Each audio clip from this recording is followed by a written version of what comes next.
ఓం శ్రీ పరమాత్మనే నమః. భగవద్బంధువులందరికీ ఈ దాసుడి హృదయపూర్వక నమస్కారాలు.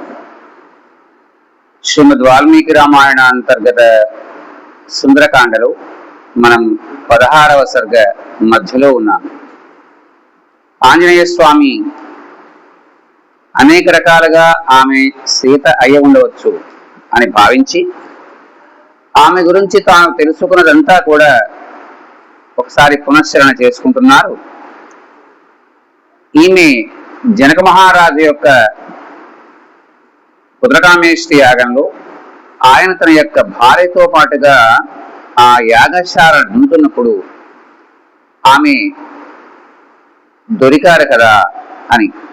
ఇప్పుడు సంస్కృతంలో సీతా పద్ధతి అంటే ఏంటయ్యా అంటే, నాగేటి చాలు చాలా సూదిగా ఉండేటువంటి పాయింట్ కిందకుంటుంది, పైన ఎస్ ఆకారంలో కర్ర ఉంటుంది, ఈ ముందు భాగాన్ని మనం ఆ ఎడ్లకు కడతాం.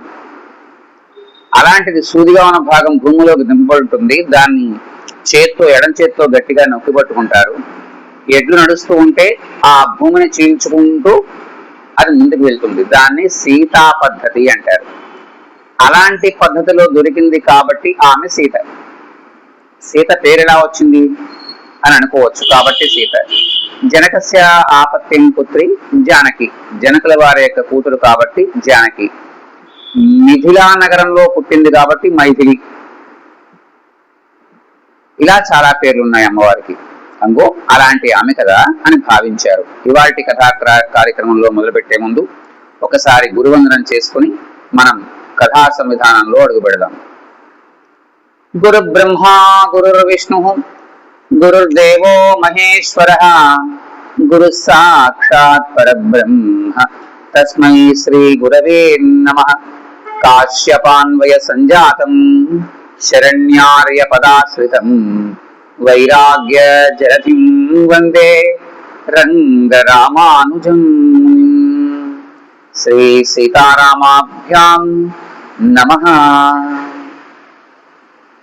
ఇంకా ఇవాల్టి కథలో విక్రాంతస్యార్యశీలస్య సంయుగేశ్వరివర్తినః స్నుషా దశరథస్య ఈశా జ్యేష్ఠారాజ్ఞో యశస్విని. ఇంకా మంచి విక్రమం కలవాడు, ఆర్యుడు, సౌమ్యుడు, శీలవంతుడు, అలాగే అనేక రకాల గొప్పతనాలు కలిగినవాడు అయినటువంటి దశరథ మహారాజు యొక్క పెద్ద కోడలు కదా ఈమె కదా అనుకున్నాడు ఆయన. ధర్మజ్ఞస్య కృతజ్ఞస్య రామస్య విదితాత్మనః ఇయం సా దయితా భార్య రాక్షసి వశమాగత. ధర్మజ్ఞుడు, ఎవరైనా మేలు చేస్తే దానికి కృతజ్ఞత చూపించేటువంటి వాడు అయినటువంటి ఆ రామచంద్రమూర్తుని యొక్క భార్య సీతాదేవి ఈమె కదూ అనుకున్నాడు. సర్వాన్ భోగాన్ పరిత్యజ్య భర్తృ స్నేహ బలాత్కృత అచింతయిత్వా దుఃఖాని ప్రవిష్ట నిర్జనం వరం. ఇంకా ఇలాంటి ఘోరమైనటువంటి దండకారణ్యానికి ఆ భర్త మీద ఉన్నటువంటి ప్రేమతోనే కదా అనేక రకాల భోగాల్ని వదిలిపెట్టుకుని ఆమె ఈ అడవుల్లోకి వచ్చారు.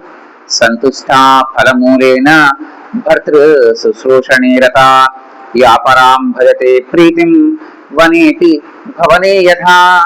ఆ రామచంద్రమూర్తి మీద ఉన్నటువంటి అవ్యాజమైనటువంటి ప్రేమ వల్ల కదా ఈమె పంచభక్ష్య పరమాన్నాలని తన దగ్గరికి రప్పించుకుని తినేటువంటి స్థాయి కలిగినటువంటి ఆమె ఇక్కడ దొరికేటువంటి కందమూలాలు, దుంపలు, పళ్ళు, ఆకులు ఇలాంటివన్నీ ఆ రాముడితో తింటూ భవనంలో ఎలా ఉందో అలాగే ఈ దుర్గమారణ్య ప్రాంతంలోనూ కూడా జీవించింది కదా అనుకున్నాడు ఆయన.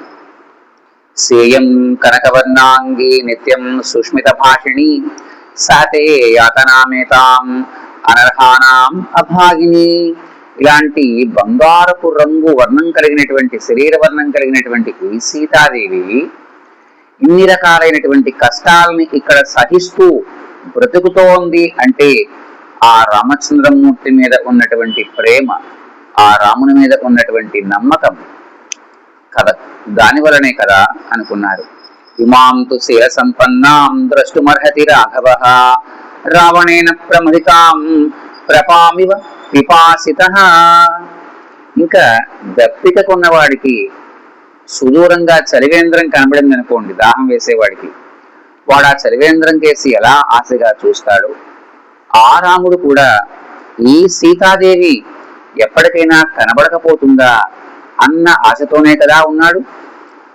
అస్యాం నూనం పునర్లాభాత్ రాఘవ ప్రీతిమేష్యతి రాజా రాజ్య పరిభ్రష్ట పునఃప్రాప్యేవ మేదిని. ఈమె గనక దొరికినట్లయితే రాముడికి పోయిన రాజ్యం దొరికితే ఒక రాజు ఎంత సంతోషిస్తాడో అలా సంతోషిస్తాడు కదా అనుకున్నారు.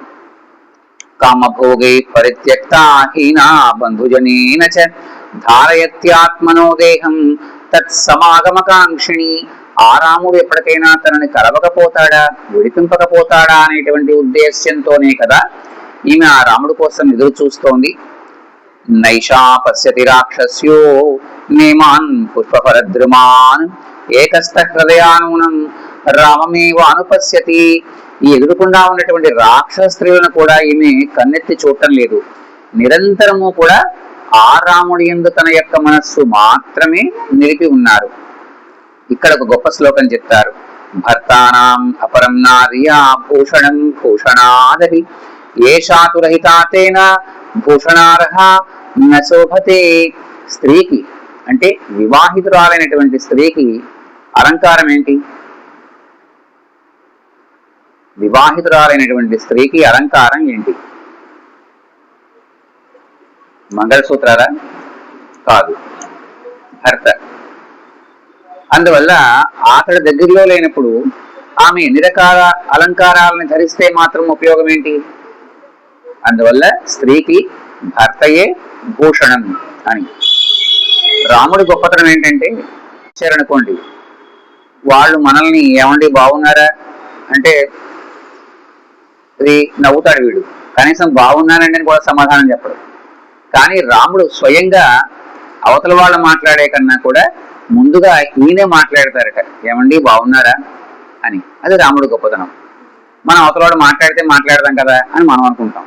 ఇంకో అలాగా దుష్కరం కురుతే రామో హీనో యదయా ప్రభు ధారయత్యాత్మనో దేహం న దుఃఖేన అవసీదతి. ఇంకా దుస్సహమైనటువంటి ఈమె యొక్క ఎడబాటును ఆ రాముడు ఈమెను పొందడం కోసమే అన్నట్లుగా తన యొక్క జీవితాన్ని నిలుపుకొని ఉన్నాడు. ఇమాం హస్తకేశాంతాం శతపత్ర నిపేక్షణాం సుఖార్హాం దుఃఖితాం దృష్ట్వా మమాపి వ్యరితం మనః. ఇలాంటి తామర్రేకుల్లాంటి కళ్ళు కలిగినటువంటి ఈ అందమైనటువంటి ఈ సీతాదేవిని ఇక్కడ చూస్తూ ఈమె యొక్క కష్టాన్ని మనసులో తలుస్తూ నా యొక్క మనస్సు కూడా కన్నీళ్లు కారుస్తోంది అనుకున్నట్టు ఆయన. క్షితి క్షమా పుష్కర సన్నిభాక్షి యా రక్షిత రాఘవ లక్ష్మణాభ్యాం సా రాక్షసీభిర్వికృవేక్షణాభి సంరక్ష్యతే సంప్రతి వృక్షమూలే. ఇంకా భూమితో సమానమైనటువంటి ఓర్పు కలిగినటువంటి ఈ సీతాదేవి ఆ రామలక్ష్మణుల చేత ఎప్పుడూ కూడా రక్షించబడుతూ ఉండేది. అలాంటి ఆమె విధివశాత్తు ఈ రాక్షసీ గణం చేత రక్షించబడుతోంది అనుకున్నాడు. హిమహత నళినీవసో నష్ట శోభా వ్యసన పరంపరయా నిపీడ్యమాన సాచర రహితేన చక్రవాకి జనక సుత కృపణాం దశాం ప్రపన్నా. ఇంకా బాగా మంచు పడితే దెబ్బతిన్నటువంటి తామర పువ్వులాగా, అలాగే అనేక రకాలైనటువంటి వ్యసనాల చేత శుష్కించబడినటువంటి శరీరం ఉన్న వాళ్ళు ఎలా ఉంటారో అలాగే తన యొక్క సహచరులైనటువంటి చక్రవాకాలు సరస్సులో లేకపోతే ఆ మిగిలిన చక్రవాకం ఎలా బాధపడుతుందో అలాగా ఈమె ఆ రాముడు లేక బాధపడుతోందిగా. అస్యాహి పుష్పావనతాగ్రశాఖా శోకం దృఢం వై జనయంత్య శోక హిమ వ్యపాయేన చ మందరశ్మి అభ్యుత్తితోనైక సహస్రరశ్మి. ఈ చంద్రుడు కూడా ఈమెకు వీరతాపాన్ని మరింత చేస్తున్నాడే అనుకున్నాడు ఆయన. ఇత్యేవమర్థం కపిరంగవేక్ష్య సీతేవమిత్యేతి వినష్ట బుద్ధి సంసృత్య తస్మిన్ వ్యసాద వృక్షే బలిహరీణాం వృషభస్తరస్వి అందువల్ల నేను ఇన్ని రకాలైనటువంటి ఆలోచనల వల్ల ఏం తెలుసుకున్నానయ్యా అంటే ఈమె సీతే, ఇందులో ఎలాంటి సందేహము లేదు అనుకున్నారట ఆంజనేయ స్వామి. ఇత్యార్షే శ్రీమద్ రామాయణి వాల్మీకి ఆది కావ్యే సుందరకాండే షోడశ సర్గ అథ సప్తదశ సర్గ. తతః కుముదషండాభో నిర్మలో నిర్మల స్వయం ప్రజగామనశ్చంద్రో హంసో నీలం ఇవోదకం. ఆకాశంలో మధ్యలోకి వచ్చాట చంద్రుడు. అంటే ఎంత అయింది? రాత్రి పున్నమి నాడు ఆకాశం మధ్యలోకి వచ్చాడంటే రాత్రి 12 అయిందని అర్థం. సాచివ్యమయ కుర్వన్ సప్రభయా నిర్మల ప్రభ చంద్రమా రశ్మిభి సీతై శిశేవే పవనాత్మజం. తను ఆంజనేయ స్వామి వారికి నేను కూడా నీకు వెనకాల ఉంటానయ్యా అని చెప్పేటట్లుగా తన యొక్క అద్భుతమైనటువంటి కిరణాలతో ఆనందాన్ని కలిగిస్తున్నట్ట ఆంజనేయ స్వామికి. సదర్శ తదసీతాం పూర్ణచంద్ర నిభాననాం శోకభారైర్వన్యస్తాం భారైర్నావం ఇవాంభసి.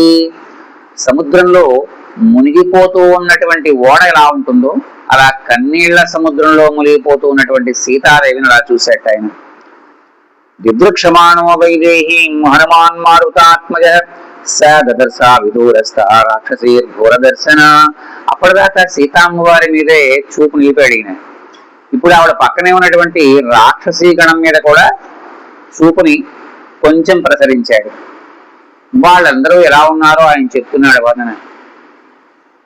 ఏకాక్షీం ఏకకర్ణాంచ కర్ణ ప్రావరణం తథా అకర్ణాం శంకుకర్ణాంచ మస్తకోచ్ఛ్వాసనాసికాం అతికాయోత్తమాంగీంచ తను దీర్ఘశిరోధరాం ధ్వస్తకేశీం తథా కేశీం కేశకంబళధారిణీం లంబకర్ణలలాటంచ లంబోదర పయోధరాం లంబోష్ఠీం చుబకోష్ఠీం చ లంబాస్యాం లంబజానుకాం హ్రస్వాం దీర్ఘాం తథా కుబ్జాం వికటాం వామనాంతర కరాళాం భుగ్నవత్రాం చ పింగాక్షీం వికృతానాం వికృతా పింగళాకాణి క్రోధనా కలహ ప్రియా కాలాయ సమహాశూల కూటముద్గరధారిణి వరాహ మృగసార్దూల మహిషాజ శివాముఖి గజహోస్త్ర హయపాదీశ్చ నిఖాత శిరసోపరాః ఏక హస్త ఏకపాదస్య ఖరకర్ణ్యశ్వకర్ణికా గోకర్ణీ హస్తికర్ణీశ్చ హరికర్ణీస్తథాపర అనాస అతినాసాశ్చ తుర్యన్యాసా వినాసిక గజసన్నిభనాసాశ్చ లలాటోచ్ఛ్వాసనాసిక హస్తిపాదా మహాపాద గోపాదా పాదచూడిక అతిమాత్ర శిరోగ్రీవ అతిమాత్ర కుచోదరి అతిమాత్రాస్య నేత్రాశ్చ దీర్ఘజిహ్వానఖాస్తర అజాముఖి హస్తిముఖి గోముఖి సూకరీముఖి అయోస్త్ర కరవక్త్రాశ్చ రాక్షసీ ఘోరదర్శన శూలముద్గరహస్తాశ్చ క్రోధన కలహప్రియా కరాళా ధూమ్రకేశీశ్చ రాక్షసీర్వికృతానన పిబంతి సరతం పానం సదా మాంసాసురప్రియాః మాంసశోణిత దీర్ఘాంగి మాంసశోణిత భోజనాః తాదర్శ కపిశ్రేష్ఠో రోమహర్షణ దర్శనాః. ఇన్ని శ్లోకాలు చెప్పారు, ఈయన అర్థం చెప్పలేదనుకోవచ్చు. ఇప్పుడు చెప్పుకుందాం. ఒక కన్నే కలిగినటువంటి అమ్మాయి ఒక ఆవిడ, 3 కళ్ళున్న అమ్మాయి ఒక ఆవిడ, 6 కళ్ళున్న స్త్రీ ఒక ఆవిడ, కన్ను నెత్తి మీద ఉన్న ఆవిడ ఒక ఆవిడ, ముక్కి వెనకాల ఉన్న ఆవిడ ఒక ఆవిడ. అలాగే రకరకాలైనటువంటి జంతువుల యొక్క పాదాలు, జంతువుల యొక్క కళ్ళు, జంతువుల యొక్క ముఖాలు ఉన్నవాళ్ళు ఒకళ్ళు. అలాగే ఒళ్ళంతా కూడా దట్టమైనటువంటి సూదుల్లాంటి రోమాలు కలిగిన వాళ్ళు కొంతమంది. కొంతమంది ఆ రోమాలని కంబళీలుగా వేసుకుని కప్పుకున్న వాళ్ళు కొంతమంది. మరికొంతమంది రకరకాలైనటువంటి జంతువుల యొక్క పాదాలు కలవాళ్ళు కొంతమంది, జంతువుల యొక్క ముక్కులు కలవాళ్ళు కొంతమంది, జంతువుల ముఖాలు కలవాళ్ళు కొంతమంది. కొంతమంది మాంసాన్ని, పచ్చి మాంసాన్ని జుర్రుకుంటూ తింటున్న వాళ్ళు కొంతమంది. ఆ రక్తం ఓడుతూ ఉంటే ఒంటి మీద ఓ పక్కన మళ్ళీ మద్యాన్ని తాగుతూ ఓ పక్కన మాంసాన్ని తింటున్న వాళ్ళు కొంతమంది. ఇలాంటి వాళ్ళందరినీ చూసేటప్పటికల్లా విచిత్రం ఏంటంటే, మనలాంటి వాళ్ళకి వెంట్రుకలు నిక్కపరుచుకోవడం తప్పులేదు, ఎందుకంటే భయపడతాం. ఆయన లాంటి మహా గొప్పవాడైనటువంటి శక్తివంతుడైనటువంటి ఆంజనేయ స్వామికి వాళ్ళని చూస్తే వెంట్రుకలు నిక్కపరుచుకున్నాయట. ఇక్కడ అదే మాట ఇచ్చారు. తాం దదర్శ కపిశ్రేష్ఠో రోమహర్షణ దర్శనా, వెంట్రుకలు నిక్కపొడుచుకున్నాయట. ఎక్కడికి? ఒక 1/2 కిలోమీటర్ దూరంలో ఉన్నాడు ఈయన. ఆవిడికి అక్కడ ఉన్నవాడిని ఇక్కడి నుంచి చూసి భయపడ్డాడు ఈయన. వెంట్రుకలు ఎప్పుడు నిక్కపొడుచుకుంటాయి? మనకి సంభ్రమాశ్చర్యాలకి భయానికి లోనైతే నిక్కపొడుచుకుంటాయి. స్కంధవంతముపాసీనా పరివార్య వనస్పతిం తస్యాధస్తాస్యతాం దేవీం రాజపుత్రీం అనిందితాం. అలా ఆ అశోక చెట్టు యొక్క మొదట్లో దానికి ఆనుకుని కూర్చున్నటువంటి ఆవిడని చూశాట. లక్షమాయాస లక్ష్మీవాన్ జనకాత్మజాం హనుమాన్ జనకాత్మజాం నిష్ప్రభాం స్వక సంతక్తాం మలసంకులమూర్ధజాం. ఇంకా ఈ నుదుటి భాగం అంతా కూడా మట్టి కొట్టుకుపోయిందట. స్నానపానాలు ఏమీ లేవు, అలాగే ఉన్నారు ఆవిడ. 10 నెలల మట్టి కాబట్టి ఎలా ఉంటుంది? మొహం అంతా కూడా మట్టిగా ఉంటుంది కదా, అలా ఉన్నారు ఆవిడ. క్షీణపుణ్యాం చ్యుతా భూమౌ తారాం నిపరితామివ చారిత్ర వ్యపనదేశాఢ్యాం భర్తృ దర్శన దుర్గతాం భూషణయుక్తమైర్హీనాం భర్తృవాత్సల్యభూషణాం రాక్షసాధిప సమృద్ధాం బంధువిశ్చ వినాకృతాం.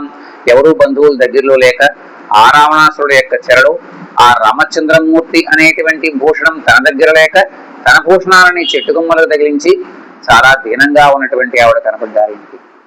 వ్యూధాం సింహ సమృద్ధాం బద్ధాం గజవధూమివ చంద్రరేఖాం పయోదాంతే శారదాభ్రైరివావృతాం క్లిష్టరూపాం అసంస్పర్శాత్ అయుక్తామివ వల్లకీం సీతాం భర్తృవసే యుక్తాం అయుక్తాం రాక్షసీ వసే. వీణలు సక్రమంగా తీగలు సక్రమంగా లేనటువంటి వీణ ఏమవుతుంది? మోగదు. వీణ ఏమాత్రం తీగ లూజైనా నీకు ఆ మూర్ఛనలు తేడా వస్తాయి. అలాగా రాముడు అనేటువంటి తీగల దగ్గర లేక ఆ సీత అనేటువంటి వీణ మోగడానికి లేకుండా ఉండిపోయింది. అశోకవనికామధ్యే శోకసాగరమాప్లుతాం తాభి పరివృతాం తత్ర సగ్రహామివ రోహిణీం. గ్రహాలన్నీ కూడా రోహిణి నక్షత్రాన్ని ఎలా చుట్టుముట్టి ఉంటాయో అలా ఈ రాక్షసీ గణాలన్నీ కూడా సీతాదేవిని చుట్టుముట్టి ఉన్నాయి. దదర్శ హనుమాన్ దేవీం లతాం అకుసుమామివ సామలేన చరిగ్ధాంగి వపుషాచాన్యలగ్రత మృణాలి పంకదిగ్ధేన విభాతి చ. బురదలో కూరుకుపోయినటువంటి తామర పువ్వు మొగ్గ ఎలా అయితే ఉంటుందో అలా ఉన్నారట ఆమె. మరణేతు వస్తేన పరిక్లిష్టేన భామిని సమృతాం మృగసాభాక్షీం దదర్శ హనుమాన్ కపి. అలా చాలా ఇబ్బందికరమైన పరిస్థితుల్లో ఉన్నటువంటి ఆమెను చూశాక తాం దేవీం దీనవదనాం అదీనాం భర్తృతేజస రక్షితాం స్వేన శైలేన సీతాం అక్షణాం మృగకన్యాం వివత్రస్తాం వీక్షమాణాం సమంతత. లేడీ ఎలా అయితే బెదురుకు ఇలా అలా చూస్తూ ఉంటుందో ఎటు పక్క నుంచి ఏ మృగాలు వచ్చి మీద పడిపోతాయో అని, అలా ఆమె ఏ పక్క నుంచి ఆ రావణాసురుడు వస్తాడో మళ్ళా అన్న భయంతో బెదిరిపోయిన కళతో చూస్తున్నారట ఆమె. దహంతీం ఇవ నిశ్వాసైః వృక్షాన్ పల్లవధారిణ సంఘాతమశోకానాం దుఃఖస్యోర్మివోత్థితాం తాం క్షమాం సుభక్తాంగీం వినాభరణ శోభితాం ప్రహర్షమతులం వేదే మారుతి ప్రేక్ష్యమైథీం. అలా ఆభరణాలు లేకుండా ఉన్నటువంటి ఆవిడ అద్భుతమైనటువంటి శారీరక సౌష్ఠవం కలిగినటువంటి ఆ సీతాదేవిని చూచి సంబరపడ్డాట. ఎందుకుని? ఈవిడ బతికి ఉంది, కనీసం నేను చూడ్డానికి బతికుంది అనుకున్నాడు ఆయన. హర్షజానసోశ్రూణి తాం దృష్ట్వా మదిరేక్షణాం మమోచ హనుమాన్స్తత్ర నమశ్చక్రే చ రాఘవం. అప్రయత్నంగా కళ్ళమట నీళ్లు కారాయట ఆంజనేయ స్వామికి. ఆ భావం రాగానే వెంటనే మనసులోనే రాముల వారికి నమస్కారం చేశాడు ఆయన. నమస్కృత్వాచ రామాయ లక్ష్మణాయ చ వీర్యవాన్ సీతా దర్శన సమృష్టో హనుమాన్ సమృద్ధో భవత్. రాముల వారికి లక్ష్మణస్వామికి కూడా నమస్కారం చేసుకున్నాడు మనసులో. అమ్మయ్య, వాళ్ళు పంపినందుకు, ఇక్కడికి వచ్చినందుకు, సముద్రం దాటినందుకు, ఈ లంకానగరం అంతా కూడా కలియ తిరిగినందుకు, అశోకవనాన్ని చూసినందుకు నేను ఈవిడ్ని చూడగలిగాను కదా అని సంబరపడ్డారట ఆ మహానుభావుడు. రేపటి రోజున మనం 18వ సర్గలో రావణాసురుడు తెల్లవారుజామున లేచిన వెంటనే మనం మామూలుగా ఏం చేస్తామండి? తెలిసిన వాళ్ళైతే చేతిలో శ్రీకారం పెట్టుకుని ఈ చెయ్యిలా అనుకుని ఎదురుకుండా కళ్ళకి ఎదురుకుండా పెట్టుకుని ఒకసారి చూస్తారు. కళ్ళు తెరిచిన వెంటనే తెల్లవారుజామున సీత అని అక్కడికి